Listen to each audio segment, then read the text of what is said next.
Hello everyone, कैसे हैं आप सब। एक बार पुनः से कोचिंग क्लासेस पर स्वागत है। उम्मीद करता हूं आप सब अच्छे होंगे, मस्त होंगे, बेहतर होंगे, आपकी पढ़ाई बेहतर चल रही होगी। बच्चों, क्लास 11th फिजिक्स में आज हम बात करेंगे सीमांत संतुलन की स्थिति किसे कहते हैं और सीमांत संतुलन की स्थिति में किसी वस्तु पर कितने बल कार्य करते हैं। बच्चों, वैसे तो यहाँ पर लिखा है, पहले ही आप समझ गए होंगे कि सीमांत संतुलन की स्थिति में वस्तु पर 4 बल कार्य करते हैं। वो कौन कौन से बल कार्य करते हैं उसको हम समझेंगे, लेकिन सबसे पहले आपको समझना है सीमांत संतुलन की स्थिति है क्या। बच्चों, जैसे हमारे पास कोई वस्तु है, जैसे हमारा एक वस्तु है, ये पेज हमारा एक वस्तु ही है और इस वस्तु के ऊपर हमने दूसरा वस्तु रख दिया, एक पेन। ठीक बच्चों, हमने एक पेन रख दिया, सिंपल है, एक पेन रखा हुआ है और इस पेन पर हम थोड़ा सा बल लगाएंगे तो ये पेन जो है लुढ़कने लग गया, तो इसमें घर्षण उत्पन्न हो जाती है। समझिएगा थोड़ा सा कि हमने इस वस्तु पर एक पेन रख दिया, यानी पेज पर हमने पेन रखा और इस वस्तु पर हमने बल लगाया, यानी पेन पर बल लगाया तो पेन गति करने लग गया। लेकिन एक ऐसी स्थिति आती है कि जब हम बल लगाते हैं कि तो यहां पर एक ऐसी स्थिति आती है कि ठीक वो गति करने वाला रहता है, गति कर नहीं रहा है लेकिन गति करने ही वाला है। क्योंकि भाई साहब, ये चीज कभी कभी 1 नंबर में क्वेश्चन पूछा जाता है, लेकिन ऐसा फैक्ट का चीज है, लोगों के मन में समझ में नहीं आता है कहां से आ गया ये। तो देखो बच्चों, यदि किसी वस्तु पर बल लगाते हैं तो वस्तु पे जो जो बल लगाएंगे गति करने की स्थिति में आएगा, लेकिन एक ऐसी स्थिति आएगा कि बस अब गति करना ही है, यानी गति करने के ही स्थिति में है। उस स्थिति को हम बोलते हैं सीमांत संतुलन। मतलब स्थिर भी है, सीमांत है, शांत है, लेकिन अब इससे थोड़ा सा भी ज्यादा बल लगे तो वस्तु गति करने लग जाएगा, ठीक चलने लग जाएगा, ठीक चलने की तैयारी में है। इस स्थिति को हम वस्तु को सीमांत संतुलन की स्थिति कहते हैं। जैसे बच्चों, हमने वस्तु रख दी और इस वस्तु पर बल लगा रहे हैं। देखो, पीछे से बल लगाएंगे, पीछे से बल लगा रहे हैं, लेकिन बल इतना ना लगाएं कि वो गति करने लग जाए, इतना बल लगाएं कि हाँ ठीक गति करने ही वाला है।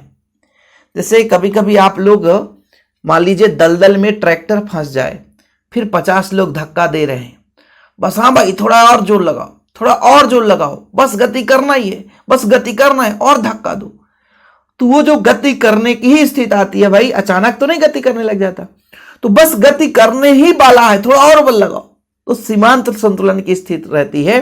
और थोड़ा और बल लगा दिए भैया तो तेजी से गति करने लग जाता है।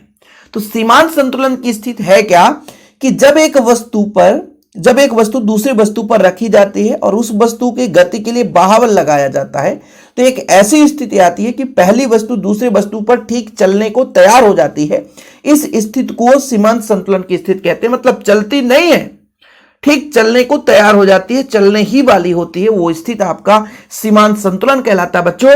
और सीमांत संतुलन के स्थिति में किसी वस्तु पर जो घर्षण बल लगता है उसे हम सीमांत घर्षण कहते हैं। चूंकि आप लोगों ने घर्षण पढ़ा है कि भाई एक वस्तु के ऊपर दूसरी वस्तु रखी है, तो यदि वस्तु पर बल लगा रहे लेकिन वो गति का विरोध कर रहा है तो उस पर एक विपरीत दिशा में घर्षण बल कार्य करता है ना। कहने का मतलब वस्तु के गति के विरोध में एक बल स्वतः उत्पन्न होता है, वो आपका घर्षण बल होता है बच्चों। घर्षण के कारण ही आप जमीन पर चल पाते हो, नहीं तो जितना बल लगाते हो सीधे आप लोग आगे ही चले जाओ, उतना ही घर्षण बल आपके पैर में पीछे क्यों लग जाता है। ठीक है, तो घर्षण बल लगता है, घर्षण बल के कारण आप सही जगह पर चल पाते हो। जैसे आप पानी भरा हुआ हो और शैवाल हो वहां पे और आप पैर रखो तो सीधा फिसल जाता है, क्योंकि वहां पे घर्षण नहीं रहता। कभी कभी से बरसात के सीजन में आप लोग देखे होंगे ना, फर्श में जहां पे सनलाइट आता है बच्चों, तो शैवाल जिसे काई बोलते हैं, काई पूरा जम जाता है। मतलब छोटे छोटे वो शैवाल हैं, तो जिसके कारण वो सतह चिकना हो जाता है, वहां पे घर्षण कम होता है, पैर रखते ही फिसल जाता है। तो यदि अच्छे से घर्षण पैर में और जमीन के सतह पे ना हो फिर आप आसानी से चल नहीं पाओगे। तो जहां पे घर्षण होता है वहीं पे चलना संभव होता है। अब इस स्थिति में बच्चों वस्तु पे 4 बल कार्य करते हैं। जैसा कि मान लो बच्चों कि पृथ्वी के सतह पर एक वस्तु रख दें तो वस्तु पर एक बल कार्य करता है जो कि वस्तु के भार के बराबर होता है। जैसे भार बराबर क्या होता है आप लोग बताओगी? भार बराबर होता है बच्चों द्रव्यमान गुणे त्वरण, यानी उस वस्तु का द्रव्यमान कितना है और पृथ्वी द्वारा कितना गुरुत्वीय त्वरण लग रहा है।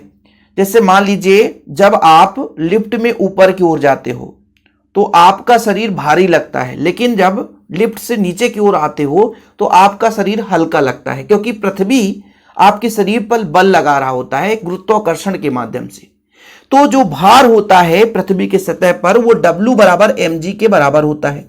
यानी पृथ्वी के सतह पर कोई वस्तु सीमांत संतुलन की स्थिति पर रख दिया जाए या पृथ्वी की सतह पर कुछ ऊंचाई पर, तो ये जो है एक भार नीचे की ओर बल कार्य करता है, W बराबर होता है mg के बराबर, जहां m क्या है वस्तु का द्रव्यमान और g गुरुत्वीय त्वरण है बच्चों। एक बल ये कार्य करने लग गया और उतना ही स्थित सीमांत संतुलन का मतलब है बच्चों जितना बल नीचे लग रहा उतना बल ऊपर भी लगे, तभी वो सीमांत संतुलन कहलाता है। तो जितना भार नीचे की ओर लग रहा होता है उतना ही अभिलंब प्रतिक्रिया बल कहलाता है R। ठीक है, न्यूटन के गति के तृतीय नियम अनुसार कि जितना वस्तु का भार नीचे की ओर लग रहा है, ए हमारे पास वस्तु है, इसका भार नीचे की ओर लग रहा है, उतना ही अभिलंब प्रतिक्रिया R जो है ऊपर की ओर लगता है। दो बल ये कार्य हो गए। तीसरा बच्चों कि किसी वस्तु पर बाह्य बल हमने F लगाया तो ये बाह्य बल है और सीमांत संतुलन की स्थिति में मतलब गति नहीं कर रहा है, इसका मतलब यहां पे घर्षण बल कार्य कर रहा है। उतने ही बल के बराबर मतलब F के बराबर ही घर्षण बल कार्य कर रहा है Fs। ठीक है, तो ये आपका चौथा बल हो जाएगा। तो कभी भी कोई वस्तु सीमांत संतुलन की स्थिति में रखा हुआ है तो उस पर 4 बल कार्य करते हैं। पहला, किसी वस्तु का भार Wmg ऊर्ध्वाधर नीचे की ओर। दूसरा, न्यूटन के गति के तृतीय नियम से अभिलंब प्रतिक्रिया कैपिटल R ऊर्ध्वाधर ऊपर की ओर। ठीक है बच्चों, पहला हो गया W बराबर mg नीचे की ओर। दूसरा, अभिलंब प्रतिक्रिया कैपिटल R ऊर्ध्वाधर ऊपर की ओर। अभिलंब प्रतिक्रिया हमेशा ऊर्ध्वाधर ऊपर की ओर ही लगता है। फिर बच्चों बाह्य बल F और चौथा हो जाएगा सीमांत घर्षण, क्योंकि अभी गति नहीं कर रहा है ना सीमांत संतुलन की स्थिति में, इसलिए सीमांत घर्षण जो लगेगा बच्चों Fs हो जाएगा, वो बल के विपरीत दिशा में होगा।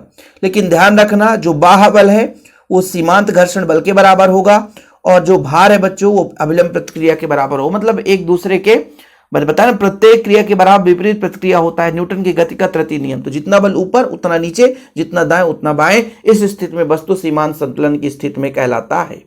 बताना जरूरी है क्योंकि आगे चल के थ्योरम आता है तो फिर वहां पे सीमांत संतुलन की स्थिति किसी बच्चे को नहीं बनता तो फिर दिक्कत हो जाती है। 2 नंबर में कभी कभी क्वेश्चन भी पूछ दिया जाता है। तो आप लोगों से गुजारिश है भाई, चैनल पे पहली बार है चैनल को सब्सक्राइब कर लें। नोट्स जिसको लेना है तो बच्चों नोट्स प्रॉपर रूप से हैंड रिटन नोट्स मिलते हैं।